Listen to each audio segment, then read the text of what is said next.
shit. I got no love for the fakeness. If you wanna play tough and wanna hate this, I'll always show up and make a statement. I don't ever slow up, no I don't take shit. I got no love for the fakeness. If you wanna play tough and wanna hate this, I'll always show up and make a statement. Everything I do so instinctive and so passionate. Every word I move so descriptive like an adjective. Assalamualaikum warahmatullahi wabarakatuh. Salam sejahtera untuk kita semuanya. Jumpa lagi dengan Digital Edu. Kabar terkini bahwa ada 3 poin penting yang dihasilkan dari rakor yang membahas nasib para honorer. Apa saja poin penting tersebut? Yuk simak hingga akhir video ini. Sebelum kita lanjut, tekan dulu like, subscribe, nyalakan lonceng notifikasi, dan jangan lupa juga untuk di-share. Para bupati yang tergabung dalam Asosiasi Pemerintah Kabupaten Seluruh Indonesia (APKASI) menggelar rapat koordinasi dengan Kemenpan RB serta 4 kementerian lainnya, yakni Kemendagri, Kemendikbudristek, Kemenkes, dan Kemenku di Jakarta, Rabu 21 September. Rapat tersebut membahas tentang penyelesaian masalah honorer kaitannya dengan seleksi P3K 2022. Rakor dihadiri 750 peserta rapat yang terdiri atas bupati yang didampingi sekretaris daerah dan kepala badan kepegawaian serta pengembangan sumber daya manusia. Ketua Umum APKASI Sultan Rizka Tuanku Kerajaan mengatakan banyaknya peserta menunjukkan bahwa daerah antusias datang dan memberikan masukan agar pemerintah pusat bisa mencarikan solusi terbaik atas masalah honorer. Nah, berikut ini poin-poin penting yang mengemuka dalam rakor tersebut. Yang pertama datang dari Sultan Rizka yang menguraikan 5 masalah tenaga non-ASN.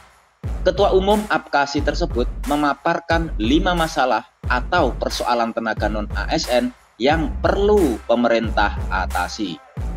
Pertama, pemerintah perlu mengatasi persoalan tenaga non-ASN yang tidak dapat mengikuti seleksi berbasis komputer atau Computer Assisted Test (CAT) dengan batas nilai minimal yang ditentukan berdasarkan ketentuan kelulusan. Kedua, pemerintah perlu mengatasi persoalan keterbatasan anggaran daerah untuk menggaji tenaga non-ASN atau honorer. Salah satunya dengan menyusun rentang gaji sesuai dengan kemampuan anggaran daerah. Ketiga, persoalan mengenai tenaga non-ASN yang tidak memenuhi syarat menjadi PNS atau P3K karena kualifikasi pendidikannya yang tidak terpenuhi. Untuk mengatasi hal tersebut, APKASI menyarankan pemerintah agar memberikan kesempatan kepada tenaga non-ASN yang bersangkutan sesuai dengan minat mereka, seperti pelatihan kewirausahaan atau kartu prakerja. Keempat, APKASI menyarankan semua kepala daerah untuk mengalokasikan formasi P3K dalam rangka mendukung visi dan misinya melalui penyediaan kontrak kerja sesuai dengan periodisasi jabatan kepala daerah. Dan yang kelima, keberadaan tenaga non-ASN sebagai tenaga administrasi atau teknis yang tidak memenuhi syarat menduduki jabatan fungsional perlu dipertahankan dalam masa transisi 5 tahun untuk mereka bisa diangkat menjadi P3K. Kami berharap Pak Menpan RB yang pernah menjadi Ketua Umum APKASI dan juga Bupati 2 periode memahami permasalahan tenaga non-ASN ini, ucap Sultan Rizka. Nah, itulah tadi yang masuk dalam poin pertama. Nah, selanjutnya poin yang kedua dari Menpan RB Azwar Anas meminta data honorer diaudit.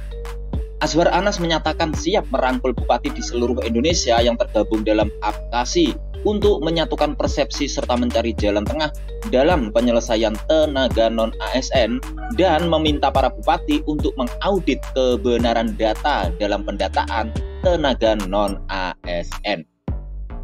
Menurut Pak Menteri, hal tersebut perlu dilakukan sebagai wujud pengawasan dari pemerintah daerah dalam pendataan tenaga non-ASN yang merupakan langkah awal penyelesaian persoalan wacana penghapusan tenaga non-ASN atau tenaga honorer pada 2023.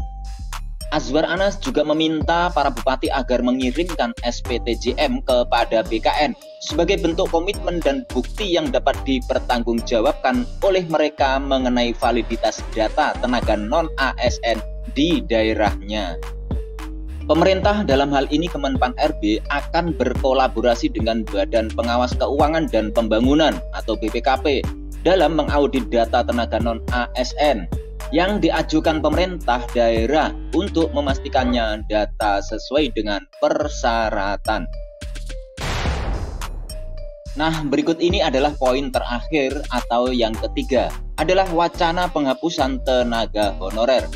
Ketua Umum APKASI mengatakan bahwa daerah-daerah di tanah air memang tengah menghadapi permasalahan tenaga non-ASN dengan adanya wacana penghapusan tenaga non-ASN atau tenaga honorer pada tahun 2023. Para tenaga non-ASN ini banyak ditempatkan pada garda depan dalam pelayanan masyarakat seperti guru, tenaga kesehatan, Satpol PP, pemadam kebakaran, dan dinas perhubungan, serta yang lainnya, termasuk mereka yang rela bertugas di daerah terpencil atau daerah perbatasan yang tentu merasa khawatir akan kehilangan pekerjaannya, ucap Sutan. Penghapusan tenaga non-ASN pun, kata Rizka, menimbulkan dilema karena seleksi terbuka P3K terasa berat bagi tenaga honorer lama yang harus bersaing dengan sarjana yang baru lulus. Sementara itu, pengangkatan seluruh tenaga non-ASN atau honorer menjadi P3K oleh Pemda juga akan membebani APBD. Sutan Rizka bahkan berpendapat pengangkatan seluruh tenaga honorer menjadi P3K bukanlah solusi yang terbaik karena berpotensi membuat etos kerja tenaga honorer tidak baik. Sutan Rizka bahkan berpendapat pengangkatan seluruh tenaga honorer menjadi P3K. Dia juga berharap rapat ini mampu menghadirkan titik temu atau solusi terbaik mengenai permasalahan tenaga non-ASN atau tenaga honorer di lingkungan pemerintah daerah.